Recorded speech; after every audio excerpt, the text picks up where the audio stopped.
안녕하십니까. 저희는 3학년 2학기 데이터베이스 프로젝트를 발표할 DB만만입니다. 저희는 다음에 GitHub로서 이제 프론트엔드, 컨트롤러, 백엔드로 나누어 공동 작업을 진행하였습니다.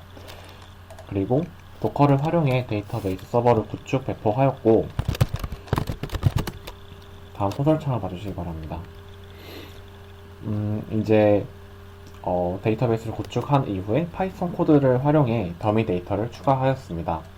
지금 보시는 화면은 그레이드 테이블에 대한 더미 데이터이고요.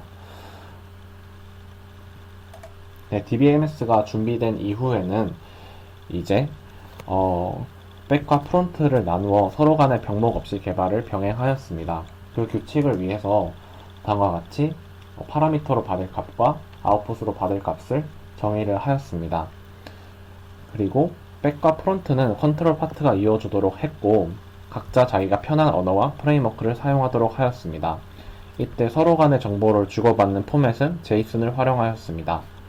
먼저 백 환경 같은 경우에는 다음과 같이 파이썬 플라스크를 활용해 컨트롤러에게 제공해줄 API들을 구현하였습니다. 그리고 API의 문서화 같은 경우에는 파이썬 RESTX에서 자동으로 제공하는 스웨거를 활용해 컨트롤러 단의 테스트를 용이하도록 하였습니다. 네, 다음과 같이 이제 스웨거가 표시가 되고, 예를 들어 파라미터 값들을 정의한 후 execute를 누르게 되면 다음과 같이 JSON 파일의 형식으로 값이 나오는 것을 테스트해 볼 수 있습니다. 네, 그 이후에는 이제 프론트 단에서 그 API들을 받아서 웹 환경에서 보여주기 위해 뷰에 있는 Axios API를 활용하였습니다.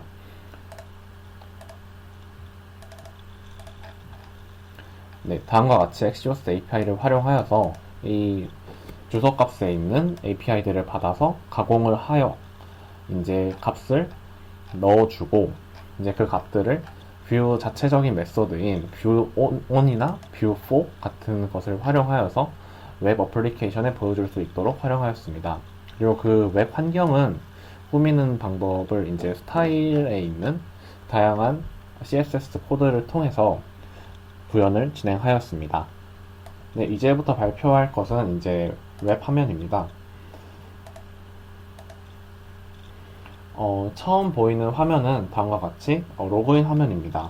뉴 어카운트, 체크 아이디, 로그인 및 카카오라는 화면이 보이고, 처음 뉴 어카운트를 진행하도록 하겠습니다.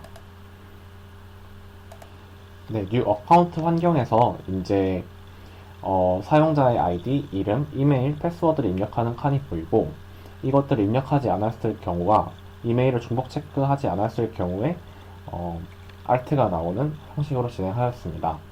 처음에 이제 카카오 계정으로 가입을 누르게 되면은 카카오 데이터베이스 서버에서 그 계정에 맞는 값을 불러와서 조금 더 편하게 계정을 생성할 수 있도록 도와줍니다. 진행해 보도록 하겠습니다. 네, 정상적으로 카카오 로그인하는 환경이 나오고요. 로그인을 하게 되면은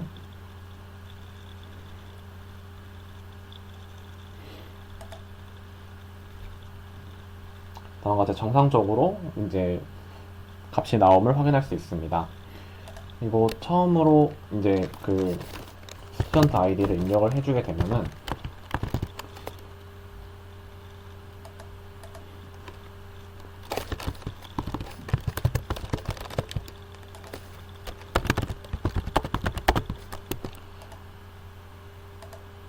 다음과 같이 이메일을 체크하지 않았기 때문에 이런 환경이 발생하게 됩니다. 그러면 먼저 이메일을 체크를 해주고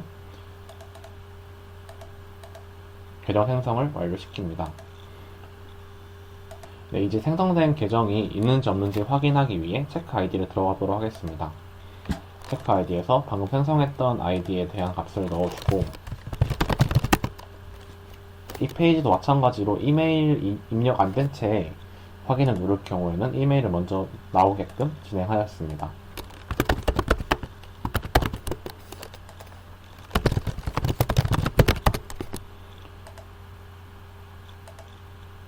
네, 이미 계정이 생성되었으므로 아이디가 있다라는 알트가 표시되었음을 확인할 수 있습니다. 그럼 생성된 계정을 통해 로그인을 진행하도록 하겠습니다.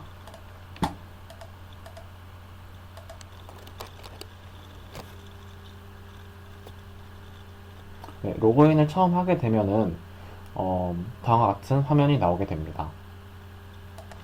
네, 지금 화면부터 왼쪽부터 보시겠습니다. 네, 지금 카카오에서 불러왔던 프로필에 대한 계정 정보가 나오고 그 계정 정보의 아이디, 계정, 이메일 아이디가 나오면 확인할 수 있습니다. 그리고 그 그 학생 아이디에 따른 이제 시간표가 나오게 되고 그 시간표에 따라서 그리고 이제 그 계정 정보에 따라서 스튜던트 아이디에 따라서 그 사람이 들었던 학점에 대한 값이 시각화가 되었음을 볼 수 있습니다. 예를 들어 2016년에는 다음과 같이 21학점을 들었고 2020년 2학기에는 다음과 같이 12학점을 들었음을 확인할 수 있습니다. 그리고 다음 옆에 3개의 배너를 통해 과군대학교에 관련된 사이트로 이동할 수을 확인할 수 있습니다. 네, 배너를 누르게 되면은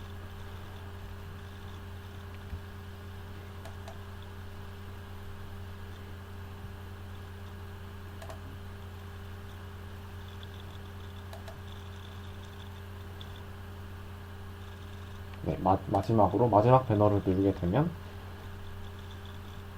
이기훈 교수님 연구실 사이트로 나오게 됩니다. 네, 그 다음 확인할 페이지는 노티스 페이지입니다. 노티스 페이지는 다음과 같이 연도, 그 다음 분기에 따라서 맞는 게시물들을 확인할 수 있는 페이지입니다. 예를 들어 2017년에 3분기 값을 확인하게 되면은 다음과 같이 676개의 포스트가 있음을 확인할 수 있고 다음과 같이 그때의 포스트 아이디에 맞게 글들이 나옴을 확인할 수 있습니다. 추가적으로 2005년 1분기에 대한 값을 확인하겠다고 하면은 다음같이 282개의 포스트가 있고 다음에 글들이 나옴을 확인할 수 있습니다. 네, 다음으로 보실 페이지는 제작자 페이지입니다. 저희들에 대한 관심사 그리고 연락하는 방법 그리고 프로필 계정을 통해 이 웹사이트를 만든 사람들이 누구인지에 대해서 표시할 수 있도록 구현을 하였습니다. 네, 그 이후 다음 페이지는 Result of Degree 페이지입니다. 왼쪽 학점부터 학점 그래프를 보면은 이제 매 학기마다 수강 신청한 취득 학점을 확인할 수 있습니다. 뷰에 있는 차트 JS의 바 그래프를 활용하여서 전선, 전필, 교양 크게 3가지 영역으로 나누어 다른 색깔로 시각화하였습니다. 오른쪽 취득 평점 그래프를 보면은 뷰에 있는 JS 차트의 라인 그래프를 활용하였습니다. 매 학기에 받은 성적 평점을 시각화하였고 오른쪽 표는 다 현재 학년과 4학년까지 들은 전공 학점과 교양 학점이 나오도록 구현하였습니다. 밑에 레이더 차트 4개를 보게 되면은 1학년부터 4학년까지 받은 성적 중 A뿔에서 F 개수까지를 각각 레이더 차트로 시각하였습니다. 네, 다음 페이지는 이제 장학금 페이지, 스컬러십입니다. 라인 그래프는 뷰에 있는 차트 JS를 활용하였습니다. 장학 제도는 오른쪽 표와 같이 장학금을 받는 형식으로 작성하였으며 장학금은 총 3단계가 있습니다. 풀, 하프, 쿼터입니다. 본인 학점은 파란색 선이며 2016년 1학기 때는 해당 학점이 아무 장학금 기준에 충족되지 않는 것을 확인할 수 있고 2017년 1학기에는 쿼터 장학금을 받을 수 있습니다. 중학생 선보다 파란색 선이 위에 있는 것을 확인할 수 있습니다. 2019년에는 파란색 선이 회색 선보다 위에 있기 때문에 하프 장학금을 받을 수 있습니다. 2020년 1학기엔 파란색 선이 노란색 선보다 위에 있기 때문에 전액 장학금을 받을 수 있습니다. 네, 그 다음 설명할 페이지는 이제 선호수 과목 페이지입니다. 선호수 과목 페이지는 실제 데이터베이스에 저장되어 있는 더미 데이터의 과목들의 선호 관계를 시각화한 것입니다. D3JS와 구글 차트와 같은 역할을 하는 시각화 도구인 그래프 비즈를 활용하여 선호수 과목 관계도를 나타내어 웹 어플리케이션으로 표현하였습니다. 네, 그 다음 페이지는 이제 마법사 페이지입니다.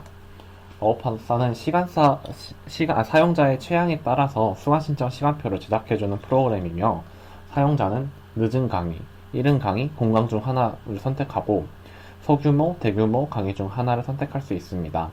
이 수학점을 선택하는 경우에 해당 조건에 맞춘 시간표를 추천받을 수 있습니다. 다음과 같이 늦은 강의와 대규모 강의를 선택한 뒤 학점을 9점으로 맞추도록 하겠습니다. 그러면 성공적으로 사용할 수 있다는 표시가 나오게 되며,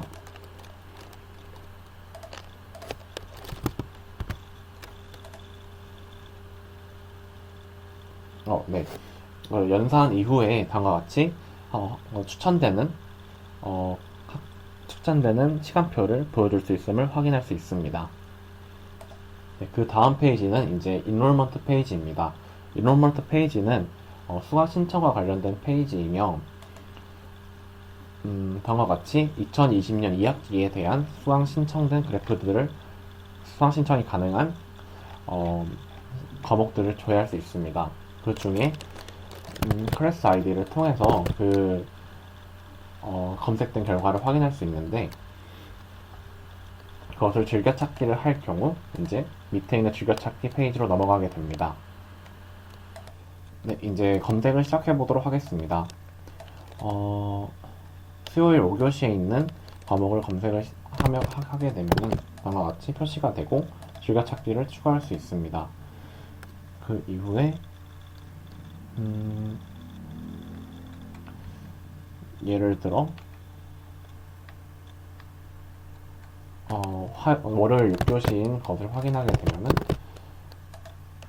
다음과 같이 바뀌게 되며 즐겨찾기 페이지로 이동하게 됩니다. 그리고 또한 만약에 월요일 5교시에 있는 과목을 수강 신청하기 위해서 클래스 아이디를 다시 또 검색을 하게 되고 추가를 하고, 이제 이 검색한 것들 중에서 검색한 값을 빼고 싶으면 다음과 같이 옆에 있는 스크롤을 통해 뺄 수 있습니다. 성공적으로 빼게 되고, 만약에 없는 것을 빼고 싶다고 하게 되면 다음과 같이 실패했다고 나오게 됩니다.